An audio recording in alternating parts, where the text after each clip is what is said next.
اس بارے میں وہی بات پیش کروں گا کہ جب بغداد شریف میں جب آپ آئے اور آپ کی موجودگی میں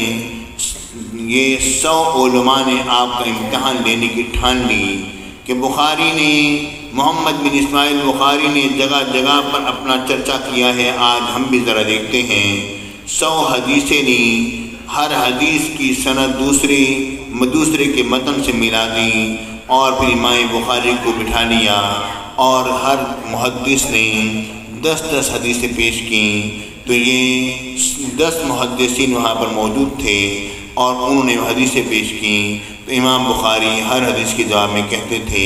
لا ادری لا عارف، میں نہیں جانتا، میرے علم میں نہیں ہے۔ عوام خوش ہوئے کہ غالباً ہمارے لوگ کتنے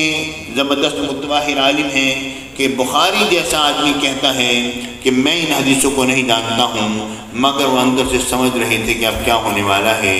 جب 100 حدیثیں مختلف اسناد کے ساتھ پیش کر دی گئیں تو اس کے بعد پھر کیا ہوا؟ امام بخاری نے فرمایا پہلے شخص کا نام لے کر انہوں نے یہ حدیث اس سند سے پیش کی، حالانکہ یہ حدیث یہ سند نہیں، یہ سند ہے۔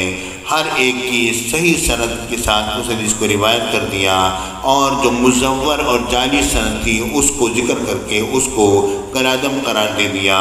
علماء کرام فرماتے ہیں اس بات پر حیرت نہیں کہ امام بخاری رحمۃ اللہ تعالی علیہ کہ ان کو 100 حدیثیں یاد ہوں صحیح اسناد کے ساتھ، حیرت اس بات پر ہے ایک مرتبہ سننے کے بعد وہ حدیث یاد رہ گئی کہ یہ متن ہے اور اس کے لیے یہ جعلی سند یہ لگائی گئی ہے۔